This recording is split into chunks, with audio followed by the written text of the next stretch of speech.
Hey, Las Vegas. Thanks for joining us back here on Vegas Realty Check, your local Las Vegas real estate news show. I am Trish Williams. And I'm Tiana Carroll. Welcome back, guys. Yeah, so today's show, we're going to be talking about a lot of news. Yeah, so last Thursday we left and it was all great. And then Friday morning we woke up and... the sky fell.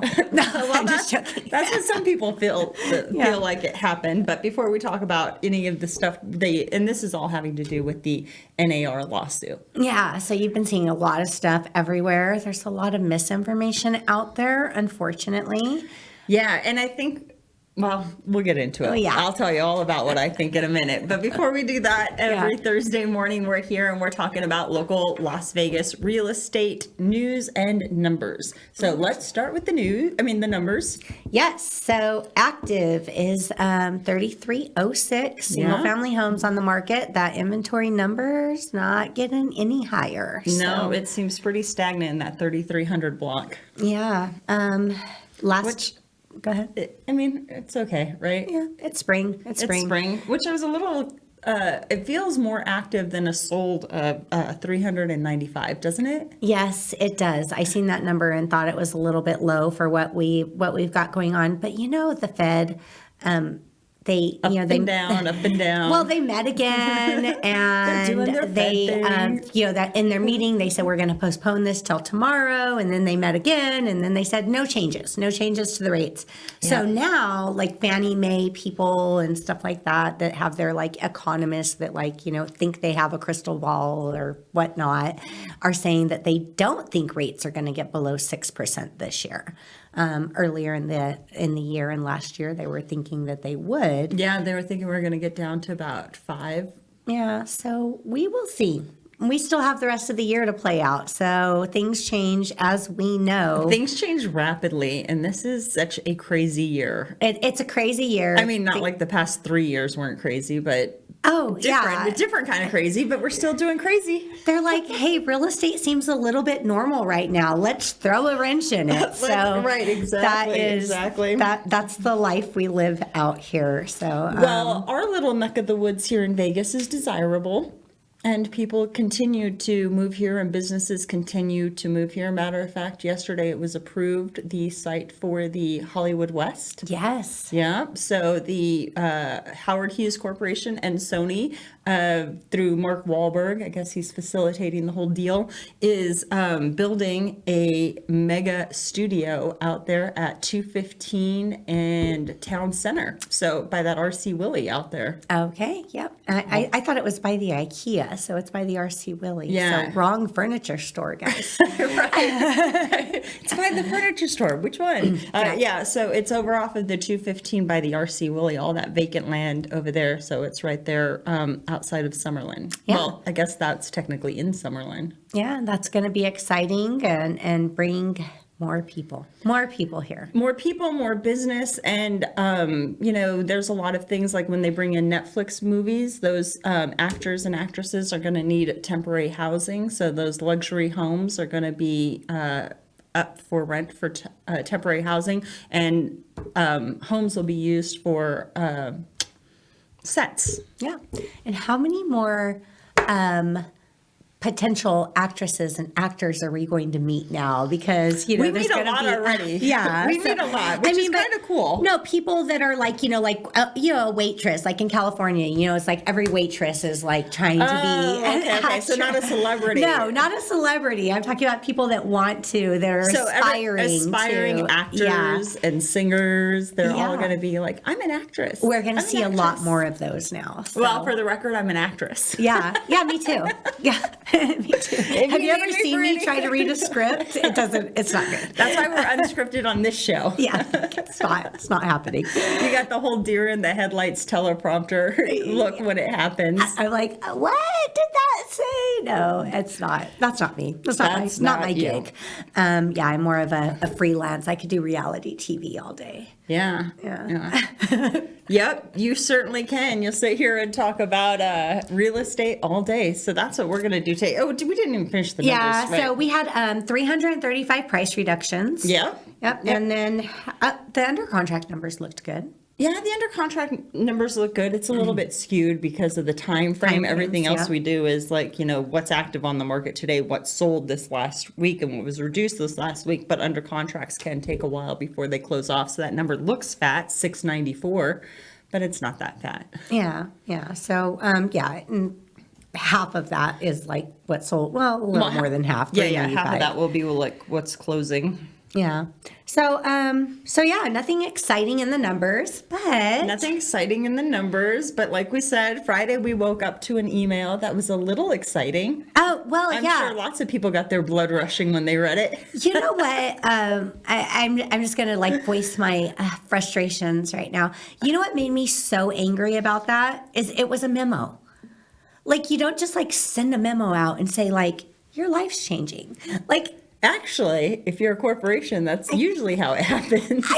I guess. I know. And then I'm like, what do I want them to call me individually? Right. Hi, this is the president of NAR. Is this Trish Williams? I just wanted to let you know things are going to be different. Yeah, I was just like insulted by I don't know. I just felt like, I don't know. I felt insulted by the memo. Okay, well, I'm not a morning person, so I don't read my emails in the morning. I know that's people's normal, right? Wake up, have their coffee, read their email, do their thing. But I don't want that part of my life to creep into my life until later. So that morning I was at the LVR for the general session, and they talked about it at the general session. So that was the first I heard about. So you didn't get the memo? I did not get the memo. Literally, I did not get. I mean, I received the memo. I just did not get the memo until after I had already been to the general session. I had talked to like the president of LVR. I had talked to all of the agents that were there for the event. We had seen a video that was released from NAR, which did not come over. It was not in the memo. No, it was not in the memo. But we got to watch the video and talk about, and they gave us a fact sheet and said, more information is coming. And I'm sure that would have been a lot more digestible than like, what I read. It was like, everything's changing. Come July. Have a nice day. And I think the end of it said, like, we know you're resilient and you'll make it through. Yeah. You'll do a great job. Here's a gold star. Yeah. Like it was. But yes, if that would have been for me, it was easily digestible. When I woke up, when I walked into the general session, I was just starting my day and everybody was like, did you get the memo? Did you see what happened? And I'm like, yeah, what's going on? How do you feel about it? Yeah. And then they started talking. I was like, oh, so there's some sort of settlement agreement coming in. And that's what this is, right? Yeah. So there's been this commission's lawsuit that they're saying was an antitrust violation. And it was accusing realtors, NAR, a lot of companies of price fixing. We're sort of monopolizing the market, saying that seller, when a agent took a listing and they are selling somebody's home, that part of that compensation was going to be for their representation as the listing agent, but also compensation given to one of the other thousands of realtors who is bringing that buyer. And it was always sort of sold like, do you want one person selling your house or do you want everybody selling your house? Right.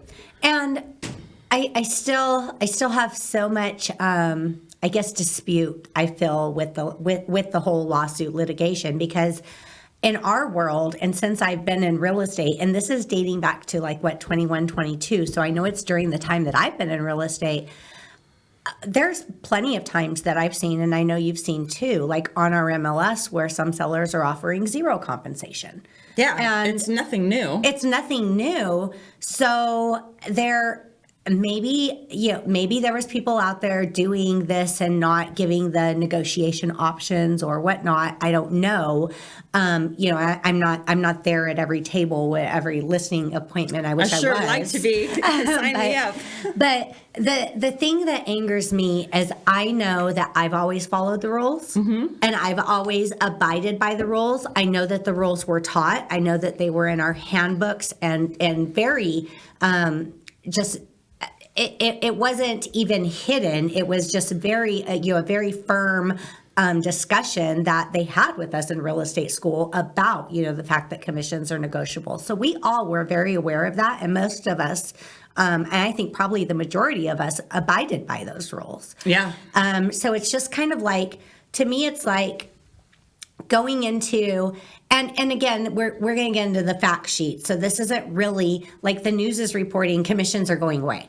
Like they're houses gone. are going to drop. Everything's changing in real estate all week long. Every headline I saw, I was like rating them. I'm like 10 out of 10 clickbait. Yeah. There's nothing factual in that title, but yes, I would click on that to read it. Yeah. So one of them said like, oh, you can buy and sell a house now without commissions. And I'm like, how are we getting paid? Like, are we all working for free? So it's like just, that was like, okay, so you go, you have a job or you have a career, you studied, you worked, you followed the rules, you did what you were supposed to do. And then someone walks in, and say this was your job, right? Say this was your job. Someone walks in and they say, well, someone in this office broke the rules and now all of you guys are having your pay cut. And it's because that person broke the rules. Like what? How is that even fair? Yeah. Well, I think from an outside standpoint, and if you're not in the business and see how it works, there'd be some sort of validity. Obviously, the whole jury thought there was going to be validity to the story because they ruled against it. So this is a settlement statement. Yes. So NAR thought it was in the best benefit to settle this, and some of the other companies that were in the lawsuit settled as well. Yeah. And it was wasn't it every company that was in the lawsuit settled? No. Is there anybody still holding out? Yes. So there is one company, Home. Oh, yeah. What are their Home something? I don't know. They're not popular in Vegas, but there is one company that is holding out.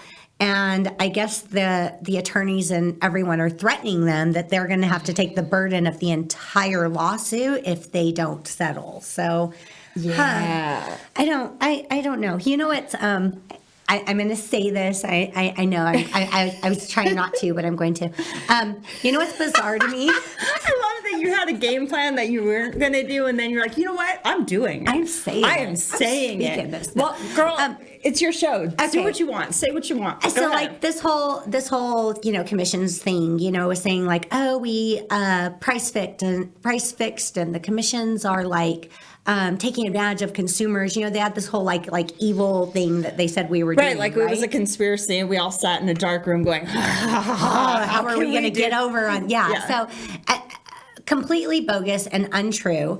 And they were talking about commissions and percentages of the seller's sell prices. But okay, everybody, I'm sure that most people that are opting into this class action lawsuit do not really, maybe they don't understand how the whole thing works. But at the end of the day, they may get like $100 check. Like, was it all worth it for like what it did to the industry? But also, any settlement, any thing like that where it turns out and you have an attorney, you have representation, you have a class action lawsuit, what percentage do the attorneys take of the consumer's money? That, I know. Well, hey, you can't get on them. They're doing their job too. Well, yes, but they're on us for doing our job. Right. No, I get that. But in reality, our job should have been from the jump to get the buyer brokerage and to have, dare I say, the balls to represent yourself and be like, listen, I am going to do 100 things during this transaction for you. My time is worth compensation. And, yeah. I don't know, maybe because I'm the buyer's agent, I run my business on a buyer's brokerage. So to me, this always made sense. It protects you. Right. Yeah. It has always protected me. This makes sense. There's never been a buyer that I dealt with that doesn't have a buyer brokerage for this exact reason, because mama wants to get paid. Yeah. Well, and that is one thing, one good thing I've seen of this whole debacle is written agreements, buyer's brokerage agreements, buyer's contracts are now mandatory. So that's something I think I said years ago when I got in the business too. Yeah. It makes it so challenging for Sometimes certain people, not all people, like luckily most of the clients I work with are people that already like trust me or connected somehow. Right. So that, that's easier. But when you don't know somebody and you're meeting with them and you're talking about a buyer's representation agreement, especially if they have like an old school mindset, they're like, oh, I'm not signing any contracts. I'm not doing that. And it's always frustrated me that that's even an option, or that was even an option, because they could go to another realtor. It says, oh, I'll spend all my time with you with no contract and just hope it all works out. Yeah. So I never bought into that BS. I was like, we're going to do this in writing. And I think, all of it goes back to the foundation that I started with the licensing to get the real estate license, and then the post licensing. And in Nevada, we have the real estate division, which is our governing body.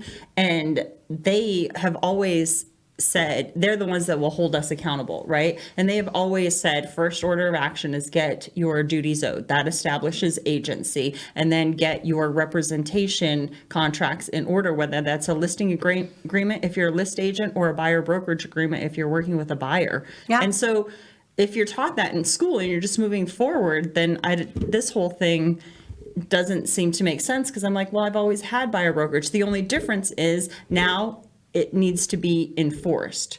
Yes. In the way, because before we'd get a buyer brokerage and it'd say, hey, buyer, you're liable to pay me 3.5% or 3% or 2.5% or whatever your fee is, right? So you're liable to pay me this amount of money. And then the seller offers a co-op in the MLS, and then the buyer doesn't have to pay for it. But in this rare situations that the seller wasn't doing a co-op, then the buyer has to pay for it. Yes. So that is, and that's another part of this settlement. So first part, we have to have buyer's representation agreements. Yeah. That's one of the rules of the settlement. The settlement's not done yet. The court still has to approve it. Yes, absolutely. So to catch everybody up, I guess we sort of say that the jury found them guilty. Now they're pulling a full-on Harvey Specter from Suits and doing a class action settlement, and then it has to be approved before we move forward. If it does move forward, all this happens by July of 2024. Yeah, which is just around the corner. Yep. So written agreements are going to be mandatory. One of the things that is certainly going to change. So say that we have a certain percentage that we say this is our percentage to represent the buyer. This is in the agreement. Yeah. So there's sometimes in our history of doing real estate where things like builders may offer like bonuses and certain things on top of that. That's no longer allowed. Anything above the agreed upon commission that's in the contract. Yep, your BBA, buyer brokerage agreement. Yeah, so anything above that would go to the buyer or be forfeited, I guess, but we're not allowed to take any additional compensation other than what's on the agreement. Right. So if I say do a BBA with you and I do it for 2.5% and I come across somebody who's offering a 3% listing, then they only can give me that 2.5%. What my BBA says, there's no bonus money or extra money coming my way. Yeah. Which is okay. There's no sales bonus. There's no extras. There's no, icing on top. And again, that's fine. What you agree to is what you agree to. I mean, I am fine all day with getting my fee. Anytime that there ever has been any type of bonus, it's like, yeah, it's a bonus. That's great, but never an expectation. Right. And it's never something that I'm only showing houses that are going bonuses, or I'm only showing houses that are offering me a 3%, or I'm only showing houses. No, I'm showing what is best for my client. Yeah. And if they have to compensate me, or I don't get a bonus or whatever, however it works out is fine, because our job is to represent our clients, period. Absolutely. And I've shown homes many of times that weren't offering a co-op. There has been instances for that's been around for years, and I don't know how they're saying that it wasn't, because I know that it was. I've shown homes like that, and while I'm there with the buyer inside the home, I say, well, remember that buyer's brokerage agreement, somehow we have to get paid. That means you would have to compensate me if we go forward with this home. Right. And really, this entire lawsuit is just having conversations with your client, which you should be able to do anyway. Yeah, absolutely. So compensation offers to buyer's agents cannot be on the MLS at all, and they cannot be directly to buyer's agents. So the seller could say, I'm offering a, whatever percent of buyer's concessions, and that has to be on the public remarks so the buyers can see it as well. That amount may be enough to cover the buyer's agent fee. However, it can't be solely offered to the buyer's agent. Right. It's an offering of concessions. Right. Yeah. Yeah. So the whole thing is kind of like, I don't want to say smoke and mirrors because it's not settled yet. Yeah. But it's kind of smoke and mirrors because they're saying, oh, you can't offer concessions in the MLS anymore, but you can still get concessions. Well, no, they did have a statement that said that you can offer not them on the concessions, I public meant remarks. co-ops. Co-ops, yeah. Right. You can't do co-ops anymore, but you can offer concessions. So it's, one for another. Yeah. Well, one thing that we are apparently allowed to do now is, it's always been my understanding, we can't negotiate our commissions through a residential purchase agreement. Right. So my brokers have always said, don't ever put that, anything about that in the residential purchase agreement. That's not a negotiation that's tied to the purchase of the home. Right. So never have. But now they're saying that because it's now a buyer's fee and a buyer's concession, Yep. that can be requested in the residential purchase agreement. So Right. that's changed. That's different. Yeah. Instead of from the jump saying, hey, if you bring me a buyer, I'll pay you some money. Now it's like, hey, I have a buyer. Will you pay me some money? Yeah. Yeah. So I guess the thing that I'm not clear about, and I'm wondering is, I'm pretty certain that the way that we take listings now is just for our fee. We're not taking a listing negotiating the buyer's fee any longer. Well, but I do think that listing agents are going to have those conversations because you have to have expectations. Yeah. During this Well, of course. and set Yeah. those boundaries. So if we got a buyer who needed a buyer's agent compensation, would you be up to that? If so, what would that look like for you? And just have these conversations so that way, A, you have a good understanding and you're communicating with your client as a list agent, but B, the buyer's agent, when they present an offer or have those pre-offer conversations, sort of know what ballpark they're playing in. Yeah, and of course they know it's negotiable because it's going to be part of the offer. Right. However, like when we take listings, I think we're no longer going out and advocating for that co-op because our agreement's going to be solely covering our fee, is what my understanding is. Yeah. And again, we are still in the learning process of all this, so we're still could working it out, and it's not final. Like I said, this is just the proposed settlement. It still needs court approval. They're shooting for July of 2024, but I've never seen the legal system work that fast. So it may take longer. Yeah, they might not even have it signed by July 2024. So our fact sheet, and we covered a lot of this. So they did, I think all of this headlines that I saw were all about the $418 million NAR settlement. $418 million. Yeah. But it was a $5 billion suit, so they did good. Yeah. And it's paid over, 3 or 4 years? Yeah. And it's, it was a good settlement. I still don't think we should have lost it. It was $2 billion. Sorry. The release of liability, not $5 billion. So $2 billion was what they were suing for. Now they'll get 418 if this is approved over 4 years. Yeah. Yeah. And again, it's, I don't think we should have lost the case in the first place. And everybody who's in real estate is going with that, from NAR right down to local agents, that we still are maintaining that. No, and NAR did release that in their memo. It's not admitting that these allegations are true. Yeah, they still are holding their statement that they do not believe they did anything wrong. Right. Yeah. So I agree with that. I mean, again, there's always bad apples, but you can't blame a whole organization. Yeah. Well, I don't know about bad apples. I think that, because it was the class, they just didn't like the industry standard and the way we did business, which in reality, yes, we're going to have to pivot, but a lot of stuff is still going to be the same. And the hundreds of jobs that the list agent and the buyer's agent do are still the same jobs. Oh yeah, our jobs aren't going away. So like again, the news headlines that are saying like, oh, it's going to be so much, it's going to be so less, it's not going to be expensive, or it's not going to, and it's not expensive. If you did not use a realtor and you decided to use an attorney, which some people think that that's a better choice to use an attorney to facilitate their real estate transaction.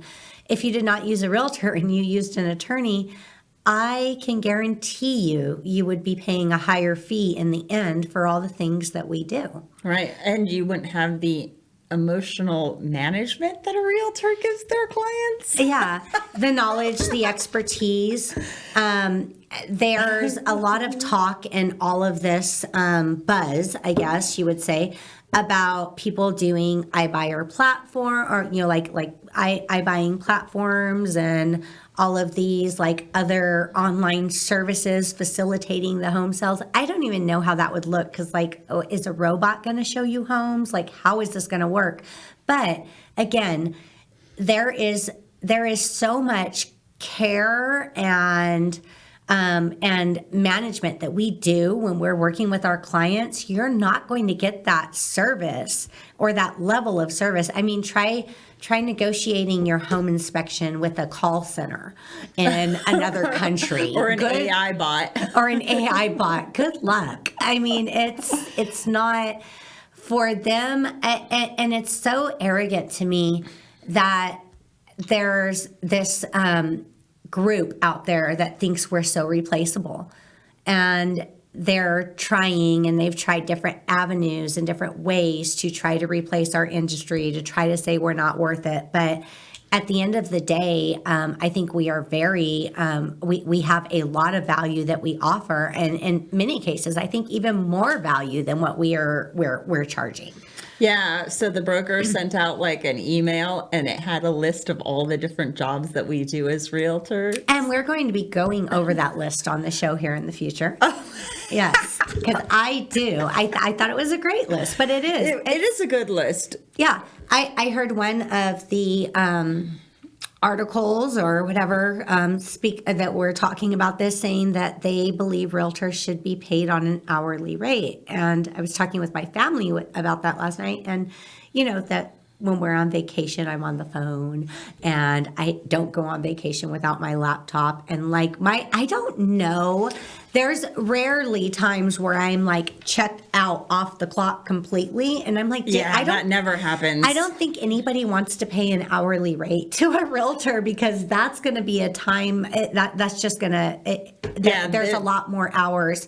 I seen something that said that they said we spend 20 hours average on a transaction, and that is the biggest line of BS I have ever heard. Yeah. Yeah, I have to agree with that. Yeah. I have to agree with that, because it's highly emotional, and people want you to hold their hand because it's a huge transaction. Usually it's people's largest asset. Yeah. So there's a lot of just dealing with the human aspect of it, because there's ways to pivot, right? There's ways that they tried it with the, what was it called? Open door, where you could just enter the key code to go into the homes. Oh yeah. And then there were squatters. Or people were stealing the appliances stolen. Right. Because all you needed was a phone, and people were getting burner phones, and they were using the burner phones to grab access. So there was no, way of tracking them down. Yeah, there was Z Home that was doing that, where every day was an open house, so you could go in on your own. But then those went away really quickly because it didn't. Well, because it wasn't safe. I went into one once with clients, and there was somebody already in there. I don't know necessarily that they were squatting, but it felt real shady. Like, as soon as I opened the door, I was like, okay, so we'll just wait out here until you're gone. Yeah, no, it's terrifying. I went into, and it was one of the new home builders that does that same model. There's one of them out there. I know who you're talking about. But I was in one of their model homes. They have that same kind of do it yourself. Direct Go show access. yourself. Direct access, right? Enter your phone number, get a text with the code for the keypad. Yeah, and I went in there. I was with clients that had children, and upstairs, a man and a woman, came down like surprised that we were in there, rushing, and looked like they maybe like just threw their clothes back on. And I was like, this is weird. Yeah, well, out of all the things that could happen in an empty house, just that would be the, I guess, safest? Yeah, well, I'd rather have a young couple than some creepy dude waiting to harm me. But either way, it was like, my clients looked at me and their kids, and I was like, yeah, I don't know. Let's hope that wasn't the case. Maybe they were just showing the house and got dressed very quickly when they left the house and showed up. I don't know. Sure, that's it. It was odd, and they rushed out really quickly. So yeah, I was like, huh. This industry has not been shielded from disruptions. Everything from like Zillows and iBuyers and the self-showing homes and everything they've tried to throw at us and stuff, the resilient professionals have learned to pivot and to service their client. I feel bad for this whole thing when it comes to people who are barely scraping by, first-time home buyers, especially in this valley. Our prices are getting high, and it's becoming very unaffordable for a service worker. And we have a ton of hospitality in this town, and some of our locals are having a hard time finding housing. And it's just they're squeaking by with the down payment and everything else to have to come over for closing costs and home inspections and appraisals and everything else that they're going to have to pay for during this process. Now to tack on a buyer's fee on top of that, that's where we, as their representation, are going to show our skill, because we're going to try and negotiate, because as NAR loves to say, everything's negotiable. Always has been, always will be. Yeah. I agree with that. Where I see, I don't see this immediately, or even in this market being a challenging issue. Where I see that's going to become a challenge and actually prevent some first-time homebuyers from buying homes is in a market that is like what we've seen in 2021, yeah, when they're overpriced. And when everything's overpriced, people are offering over. All of those concessions are going to go away, and that's going to be the people that have the cash are going to be able to act. And the ones that are just barely getting those funds together are going to struggle with trying to get into homes. And we've seen that happen to FHA buyers in the market the way it was. Yeah, and that troubles me, and also the VA aspect. So agreed. Where we're hoping that something comes out with the VA. This is also brand new, so people are scrambling and reorganizing. Right, and what we're telling you now very well can be different. Like we said, this is still just the settlement offer. It has to have court approval. Yes, and so in VA loans right now, there is a certain percentage that a veteran is allowed to contribute towards the transaction. Right. So there is also a limit to the amount of concessions that a veteran can receive. Well, any buyer, there's a limit. Concessions. But the limit is lower for a veteran.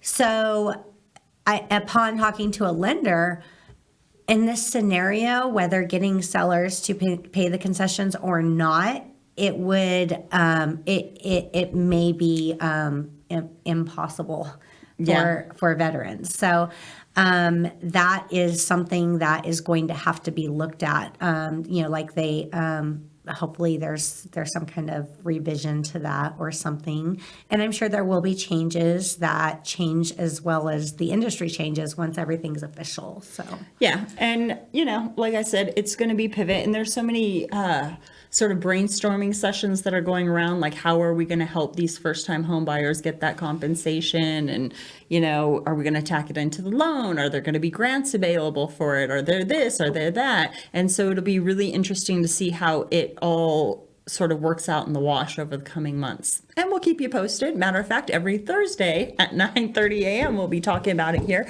on Vegas Realty Check. Yes, we will. And thank you for tuning in. If you guys are following us, like, share, and subscribe.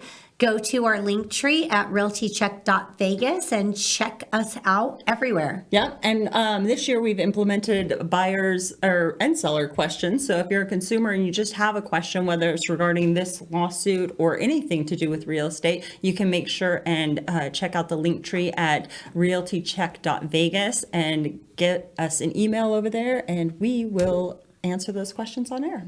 Yes, we will. And we will be following this. We're also in a future episode going to be talking about all the duties of a realtor.